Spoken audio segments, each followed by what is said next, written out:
Hi, I'm Martin, and I have a big problem.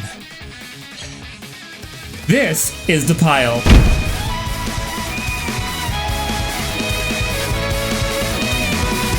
As you can see, I buy way too many anime models, and I gotta get these guys out of their boxes. So what am I gonna do? I'm gonna open all these boxes just for you. Welcome to Cape Frenzy.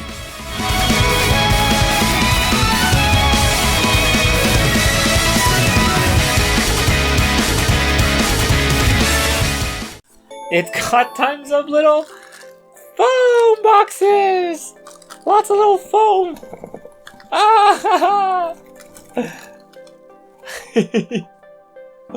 Okay, I should probably clean this up. Okay, so the box inside was full of the little foam peanuts. And we have Froppy! Yay! Alright, let's just put this all back in here. This is the first box I've gotten that has packing peanuts. Sometimes, you know, these are actually edible and they don't, like, they're not toxic. I've eaten packing peanuts before and they just taste like air. It's like those, it's like Cheetos without any sort of cheese. This Froppy actually came from Untitled Media, which is a USA-based store. It was kind of hard to find her because Froppy, she's a very popular character, and when it was announced, it kind of sold out really quickly.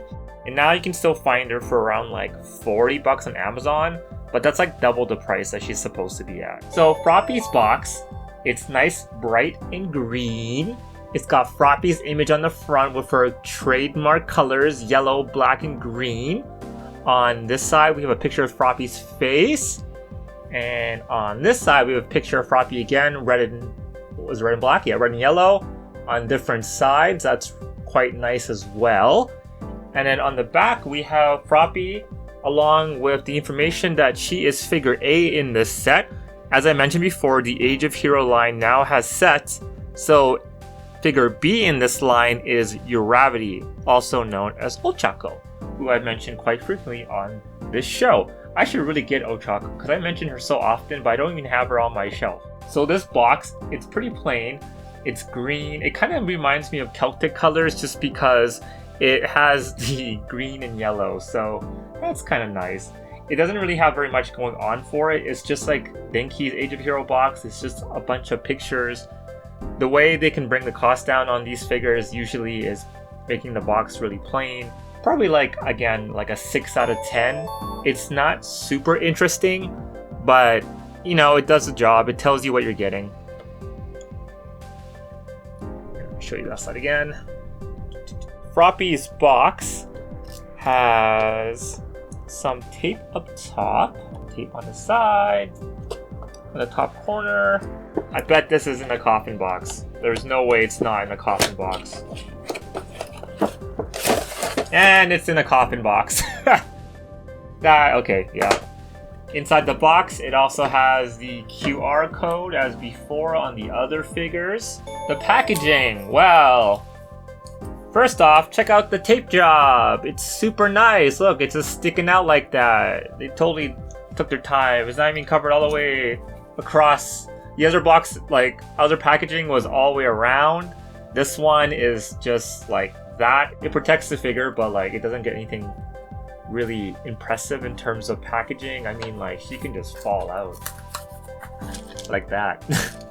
Okay, so for Froppy, we have 3 sets of bags. One for her base, one for her body, one for her head. Okay, so for this figure, like, the packaging is like kind of crappy and the tape isn't all the way around. And there wasn't any bubble wrap again this time around. Sometimes there's bubble wrap on these, sometimes there's not. I don't understand. Sometimes it's stuffed on the top. This might be a thing where the company who brought it into America, like, they observed it first, and that's why it's re-taped. Maybe they reopened it to check the contents to make sure everything's okay before it sends out. And that's why this tape job isn't the greatest. So that could be a factor in the packaging. 6 out of 10. So we're just gonna pop her open. Okay, so the stand has 2 hexagonal holes right there. You gotta bend her legs a little bit to fit her pegs in. Her pegs are just on her feet. Pretty solid though, it stays in place. L-shaped hole. And then her head has the little joint on it there. And that just locks into place. Okay, there. And Froppy. Woo! Alright, let's move on to the stats. Froppy comes to us from the Age of Heroes line. She is volume 9 in this series, but is also part of a set. Froppy stands at set A, while her partner Ochako stands at set B. This comes from us from the company Band Presto, a subcategory of Bandai. She is roughly $47.24 Canadian. That's with shipping included. She is more likely around $30 Canadian, and she stands just over 7 inches in height. Alright, so now we know that it is time for the sculpt and the paint. Froppy is her hero name. Tsuyu Asui is her normal name. She also likes to be called Tsuyu-chan, and that's what her friends call her. So we're going to stick with calling her Froppy for the duration of this review, just to make it a little bit easier. Froppy is known as the rainy season hero in My Hero Academia, and being from that series, that means that she has a quirk. And let's explain Froppy's quirk so I can get this information out so you can understand what her character's outfit is. If you again haven't seen My Hero Academia, a quirk is basically a superpower that these characters are born with. For Froppy, her quirk is pretty unique. It is frog. So what does frog powers mean? Well, Froppy can basically jump really far. She can wrap her tongue out really far, like 7 meters, 8 meters. I don't even know how far it goes. And that tongue, like, it can hold stuff and is very strong. Like, she carries people away with her tongue. And I'm always wondering to myself, can she taste those people? Like, she has her tongue wrapped around people, and I can imagine with certain people that she has her tongue wrapped around, like, it wouldn't taste that pleasant. Like, let's say they're in a fire and you take the person, but their clothes are slightly, like, smoky. Like, would it taste kind of like barbecue to her?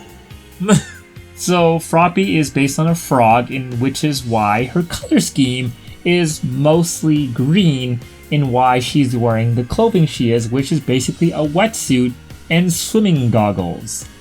Let's talk about Froppy's head. Her facial expression is very cute. It is looking off to one side, and I think that is perfect for Froppy because Froppy is not a confrontational character, so seeing Froppy look off to one side is basically her saying, I don't really care what's going on over there, I'm gonna look over there. And that's what's so great about Froppy's character. She is very mature for her age, and she is very relaxed, and that's what's one of the greatest things about Froppy's character. She is kind of like an older grandma because her voice is so deep, and she talks kind of like an old lady in My Hero Academia. So that sets her quite a bit apart from the other characters in the series, and her face is good for that. As for the makeup on her face, like, there's a green line going down from this side to this side. It's like, I call it her war paint, and it's quite cute on her. She also has her big giant smile. Froppy has a really unique face. Because she's kind of frog-like, she has a very wide face, and her smile is incredibly wide because a frog's mouth is super wide too. So that's what makes it look really cool. On the top of her head, she does have her swimming goggles. I'm trying to remember at any point if she ever used the actual goggles. The goggles on the head is kind of funny because whenever I see goggles on the head, it reminds me of like Digimon, because all the main characters have goggles on their head. And like a lot of stupid anime heroes have like stuff on their head just for the hell of it because it's like their signature item. So Froppy's signature thing is her like giant goggles, and like if you look from the side, they're quite large. They go like pretty far off her head, and I don't know if they're actually very effective in combat. Maybe they're really good at like long range perception, and that's why they're so long, but it's all good. but the coloring, not so good. We have it colored this kind of dark tan color, and the belt around her head, it's not super nice. Like, it's pretty plain, there's no shading, especially on the lenses themselves. There's no actual shading to make it look more like glass-like. I actually would prefer they put something like another shade of lighter green, or maybe like a white shade in the lens. That way the lens would look a bit more realistic or cartoony, because then they would have a double depth to them. And oh, speaking of depth, Froppy's skin color, she only has it on her face. Kind of a more orangey color, like in tone. And that's good because in the anime, Froppy actually has a darker face color than some of the other characters, versus like, let's say Momo. Her face is a little bit more orangey, and that's alright because it really matches well with Froppy's character design in the show. So that's not a big problem. I think it's quite good overall. Froppy just has black eyes, so you can't really mess that up. They're just big, giant black eyes. You can't fuck that up. They're just dots. It's like little stickman eyes, you know? Froppy's hair, it's nice. It's got really good shape. Froppy has a really unique bow on the back of her hair. Froppy's hair makes no sense. It's like a perfect triangle floating in midair. If you were to do this in real life, it would just like fall down to a big clump. And this is coming from someone who's watched Dragon Ball and Yu-Gi-Oh! This hair makes no sense. I mean, like, if this was possible, it had to be like a steel rod holding up her hair. Unless Froppy's hair is just as strong as her tongue. And in that situation, that's even more strange, isn't it? It's got some really nice lines on it. There are really good lines just going all the way down the hair. It's very clean. There are some issues though with just how the hair is put together sculpt wise. On the top of her head, there's actually a line that you can see that connects the front part of the hair to the back part of the hair. Usually it's two pieces. There's a front bang and then there's a back like long part that's attached. And for most part, anime characters will always have a line up here, so you're kind of expecting that. The weird thing that on Froppy's design though is that there's a line right here. This line is very noticeable, and it's also apparent on the other side too. This figure's hair is actually made up of three pieces. One here, one on the back, and one just underneath above her neck. So that will probably lose some points as well. Tsuyu's hair is black, but there's a very ever so slight tint of green in her hair.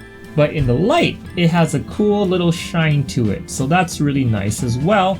That's some extra bonus points for the hair. The bow area of the hair is quite clean, so I think that's really good as well. Bangs are cute too. So Froppy basically wears like a wetsuit because she's known as the rainy season hero, because frogs love the rainy season in Japan. Her name actually, Tsuyu, actually means rainy season. It's a very vibrant green color. There are black and yellow lines going up and down the body. It's very clean.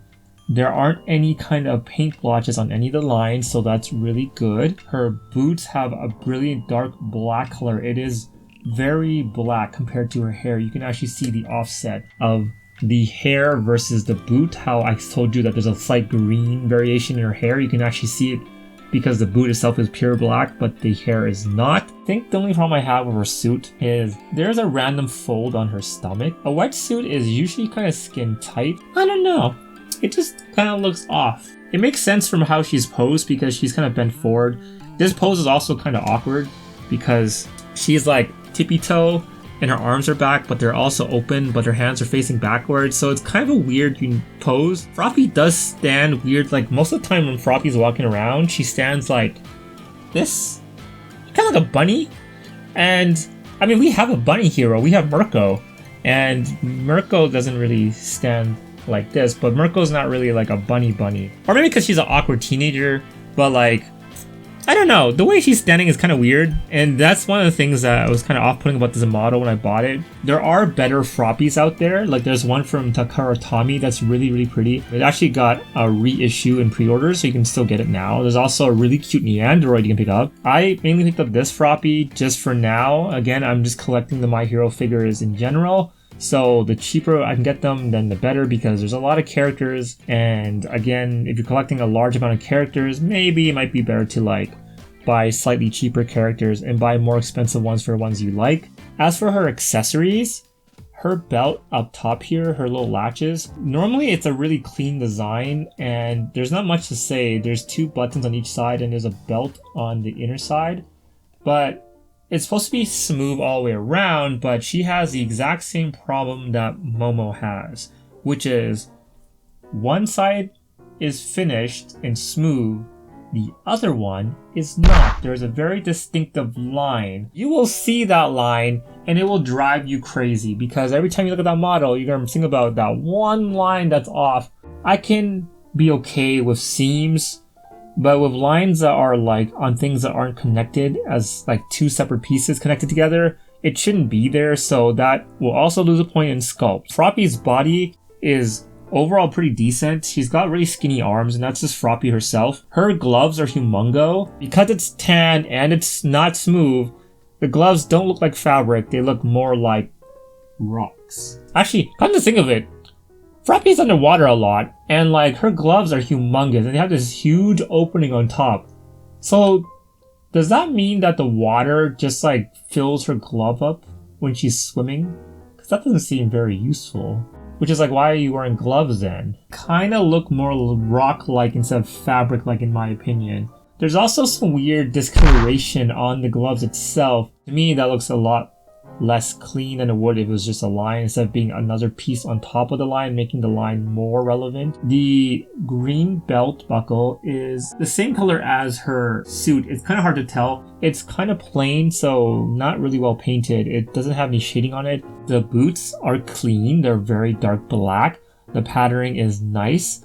The really fun part about Froppy is that her feet have these really cool green tensile like toes, just like a frog. That's a really cool thing about Froppy. However, on the figure, if you look really close, I mean really close, you can see that Froppy has issues because this one foot is not touching the base. It's slightly above the base, and that's another thing that will drive you crazy if you think about it because it shouldn't be like that. Just general things like that really take away from the overall like satisfactory level for this figure. I think overall this figure isn't too bad.